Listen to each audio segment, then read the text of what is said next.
Nels Cox works as a snowplow driver.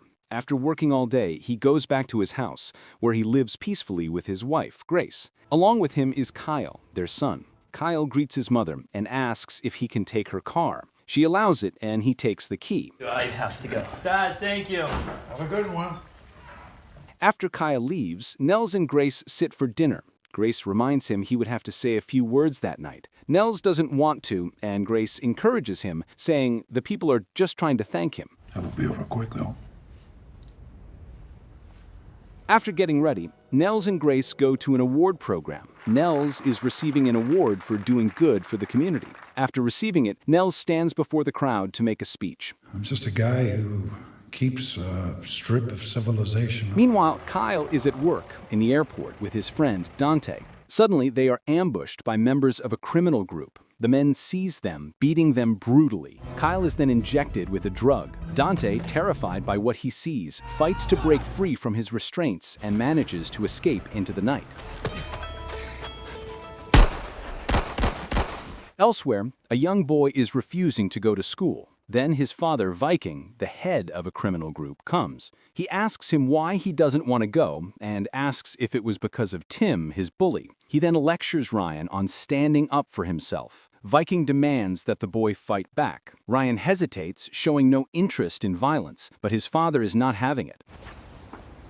All the answers you'll ever need are in that book.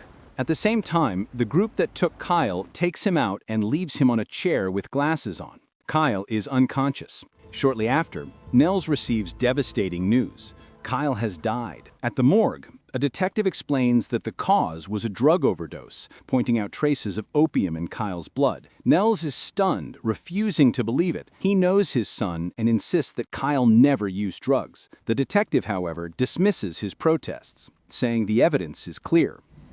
But he wasn't a druggie. Then a funeral is held for Kyle. Nels turns to alcohol, unable to handle the pain. He then takes his hunting rifle and contemplates ending his own life, believing there is nothing left worth living for. Unbeknownst to him, Dante is in the garage, looking at him. Just as Nels is about to pull the trigger, he hears movement. Dante appears, weak and terrified, his clothes torn and face pale. He has been hiding since the night of the attack. Struggling to speak, Dante reveals that Kyle didn't know anything about that, but he knew when the cocaine arrived. He starts to talk about people, confusing Nels even more. What people do you mean?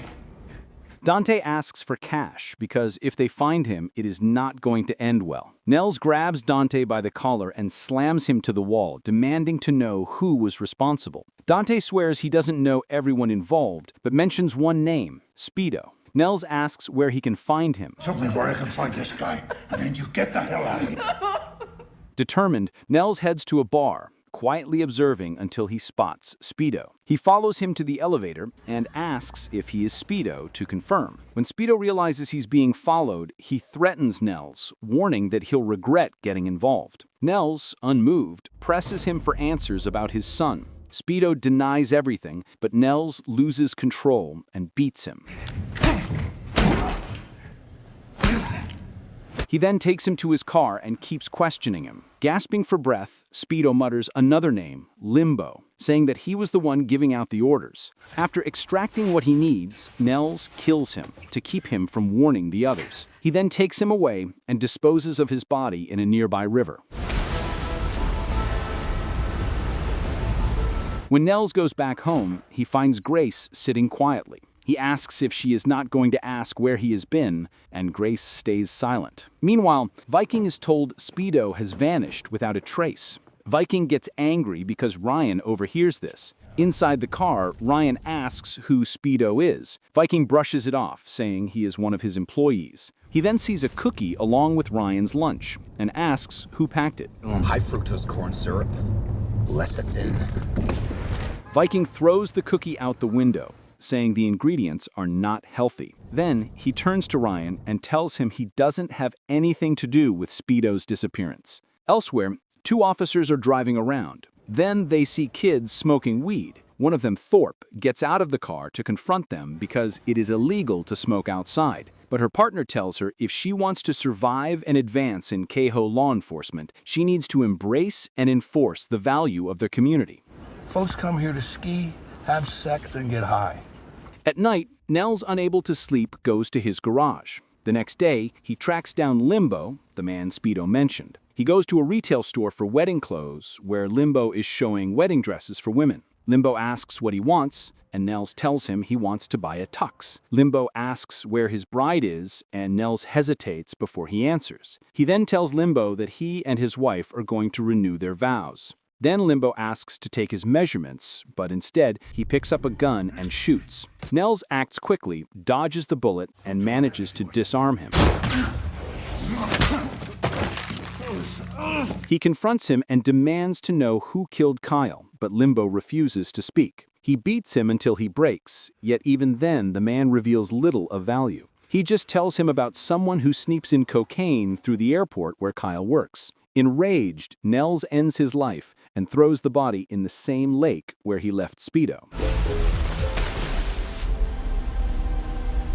Back home, Grace tries to reconnect. She asks Nels simple questions about her son's interests and habits, hoping to remember him together, but Nels cannot find the words. His silence only deepens her frustration. At the same time, Viking is angry because he lost his gym bag. He then gives his ex-wife, Aya, a diet plan for Ryan. He wants Ryan to eat the same food for breakfast, lunch, and dinner. And I'll help him do it. You know what? You should be grateful. Aya then tells him she wants a new arrangement. She wants Ryan to be with her for 10 days and 4 with him. But Viking retaliates, saying 14 days with him and none with her. When Mustang walks in, Aya leaves. Mustang tells Viking that Limbo has disappeared. Following this, Viking grows restless. Viking erupts in anger, shouting at his men to find whoever is behind these disappearances, as Ryan and Mustang look at him from the house. Don't worry about it, he'll get over it. Nels, undeterred, continues his quiet revenge. He intercepts another one of Viking's associates. Beating him, he forces out what little he knows and kills him. He then finds the cocaine that the man was transporting. He then takes the body and throws it in the same lake again. When Nels returns home, he finds an empty house. Grace has packed her things and gone, leaving a note behind. Nels sits on his bed, holding the note. Feeling broken and alone, Nels visits his brother Brock, a man who once lived deep in the criminal world. Nels tells Brock Kyle is dead, and someone kills him. Brock lets him in. Brock's wife, thinking he is a criminal, acts rudely. Better take your shoes off, she'll skin you alive. After checking his contacts, Brock comes back to Nels with answers. He explains that Dante had stolen gold from Viking's operation, and when Viking discovered it, he sent his men after him. Kyle was simply caught in the wrong place at the wrong time, leading to his death. The explanation fills Nels with even greater rage. He wants to kill Viking. What makes you think you can kill a man? Nels tells Brock that he kills 3 of Viking's men and throws them in the lake. He then asks where he can find Viking, but Brock tells him he can't. You have gone as far up the ladder as you're gonna go on this. We'll see. Meanwhile, Viking loses control. 3 of his men have vanished, and he's convinced that his rival White Bull is behind it. Ignoring reason, he begins planning a counterattack. Both men once shared a fragile peace, an agreement to stay out of each other's business, but Viking's growing paranoia threatens to break that truce. It's time we give it back to him. Following Viking orders, his men strike at White Bull. They capture one of White Bull's men and subject him to brutal questioning. You know, pain. The captive says nothing. Enraged, Viking kills him. Then they display the body in public to send a message.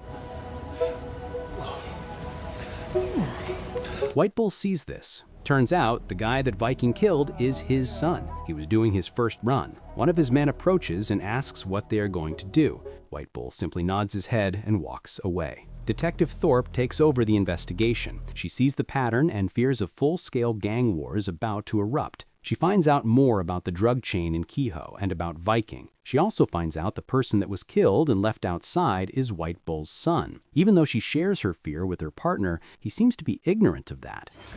What bothers me is that Kurt's lying in bed tonight. Meanwhile, Nels continues to look for a way to bring down Viking. Brock tells him that he cannot do it alone and reveals Viking's true name. His name is Trevor. Brock advises Nels to hire a professional hitman. He recommends a man called Eskimo and explains that Eskimo will do the job for a price. You pick him up at the train station, you drive him to a motel. Meanwhile, a funeral is held for White Bull's son. The next day, Nels arranges a meeting with Eskimo. Like Brock tells him, he picks him up from the train station and takes him to a motel. He gives Eskimo half of the fee up front. Eskimo grows suspicious and briefly threatens Nels, thinking he might be a police officer. Nels convinces him he is not, and Eskimo takes the money. We're gonna get along just fine. Instead of keeping the contract secret, Eskimo goes to Viking. He says a hit was ordered and offers to reveal the client's identity for an additional payment. Viking assumed it was White Bull first, but Eskimo tells him that he is not. Viking pays Eskimo and learns the name Coxman. Guy's name is Coxman. Coxman. When Viking hears the name Coxman, he reacts with surprise. He assumes Brock Coxman, not Nels, is the one behind the attacks. Years ago, Viking had worked with Brock, so he believes the man has turned against him. But before he leaves, Viking asks Eskimo where he learned his ethics from, because he made a deal with someone, and instead of honoring the deal, he makes another one with Viking. Guess it's just every man for himself in there. He tells him character matters here and walks out. Mustang approaches Eskimo and asks him to step off the rug. Then they kill him. To drive the body away, Mustang gets in a car with another guy. Mustang shares his plan for their vacation. The young guy in the car with him is his lover, and they have a secret relationship that no one knows about. Mustang, if we get caught out. Meanwhile, Nels continues searching for clues, unaware of what is happening. Viking's men trace the name to Brock's home. Viking goes to Brock's house and picks him up. Brock realizes the misunderstanding. Viking accuses him of killing his men and plotting against him. Knowing he has little time left due to cancer, Brock decides to protect his brother. He tells Viking that he acted out of revenge, claiming Viking's father once took his woman and that he's settling an old score. It's called love, sweetheart. You should try it sometime. Viking laughs at the story but shows no mercy. He kills Brock and orders his men to dispose of the body. A funeral is held for Brock. Elsewhere, White Bull mourns the loss of his son. During the funeral, he reminds his people of the old pact between him and Viking's father, an agreement to keep peace and never cross into each other's operations. With his son's death, that truce is broken, and White Bull vows to take revenge. White Bull's grief turns into fury. He vows that for his son's death, Viking's child will die in return. At the same time, Nels begins tracking Viking himself. Through careful observation, he spots Viking's young son, Ryan, and soon after, Viking as well. Meanwhile, Thorpe keeps investigating Viking. When she tells her partner that 3 of Viking's men have been murdered, he doesn't remember who Viking was either. Meanwhile, Viking asks his men how he should prevent the war with White Bull. Mustang's lover, Dexter, suggests that they apologize and make peace. Hearing this, Viking gets angry. He then shoots him in front of Mustang and orders his men to cut off his head and send it to White Bull, saying he's the culprit. Back in effect and good to go. White Bull's men keep an eye on Ryan. Soon they realize the schedule. Ryan spends 1 week with his mother and another with his father. Can you imagine sharing your own son? Thorpe keeps gathering information from her ex who works in Denver. Then she goes to see Nels and tells him she wants to talk to him about his son. She tells him she doesn't believe that his son is an addict and asks for information, but he refuses to tell her anything. You can't help me. I got work to do. Viking's messenger delivers the head and the story to White Bull, hoping it will end the conflict, but White Bull sees through the deception. Outraged, he kills the messenger on the spot, declaring that he will take a son for a son. He sends his men to find and kill Viking's child. Meanwhile, Nels reaches Ryan's school and approaches the boy calmly, pretending to be someone sent by his father. Ryan is suspicious at first, but Nels speaks gently, earning his trust. Shit! The boy gets into Nels' car, unaware of the danger surrounding him. As they leave, White Bull's gunmen see them. A chase follows, but Nels uses his knowledge of the roads and terrain to lose them, escaping with the boy before they can strike. Where's the kid? He got away in a van. In the car, Ryan realizes that Nels doesn't work for his father. He asks about the guys that follow them, but he tells him to forget about them. Ryan's mother arrives at Viking's home furious that he takes Ryan even though it was her turn this week. He tries to hit her, but she hits him first. Struggling through the pain, he tells her Ryan is not with him. What? White Bull's men continue their revenge. They track down another member of Viking's crew at a roadside motel and kill him, sending a clear message. Back in his house, Viking tells Aya he will bring Ryan home safely. She warns that if Ryan doesn't come back in 24 hours, she's going to the police. I'll see you there. White Bull himself travels to a resort often visited by Viking, planning to watch and strike when the time is right. Nels brings Ryan to his secluded home in the mountains. He treats the boy gently, offering food and assuring him that he's safe. When Ryan asks who else lives there, Nels quietly says no one. Later, he prepares a simple lunch and gives Ryan Kyle's old bedroom. He tells him it once belonged to his son, who is no longer alive, and that he can stay there for the night. As they settle in, Ryan asks for a bedtime story. Nels agrees and tells him one. Throwing distance of 100 feet. Before the boy falls asleep, Nels promises to show him the snowplow in the morning. Ryan, getting the care that he doesn't get from his father, grew fond of Nels. At the resort, White Bull lingers in silence, thinking of his son and the revenge that now consumes him. White Bull, still mourning his son, gets frustrated that his men still didn't find Ryan. At the same time, Viking questions the school janitor and finally learns what happened to Ryan. The janitor nervously admits that a man named Coxman took the boy. The name makes everything clear to Viking. He has a relative. He realizes he killed the wrong people and that Nels is behind all the chaos. Furious, he prepares to hunt him down. 10 grand. 10 grand it is.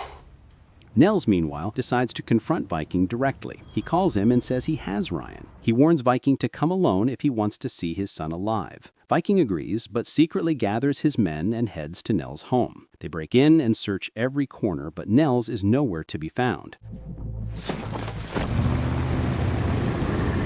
While they search, Nels is far away, taking Ryan for a quiet ride through the snow-covered roads on his snowplow. The boy laughs and watches the machine work, unaware of the danger. Thorpe and her partner pull them over and ask about Ryan. Nels calmly says the boy is his nephew. The officer mentions seeing several cars heading towards Nels' property. Hearing this, Nels immediately realizes Viking didn't come alone. His house is already surrounded. Inside the house, Viking searches every room until he notices signs of the snowplow outside. Realizing Nels might be nearby, he heads out into the cold. Mustang, now secretly working with White Bull, uses the moment to call White Bull and report Viking's exact location.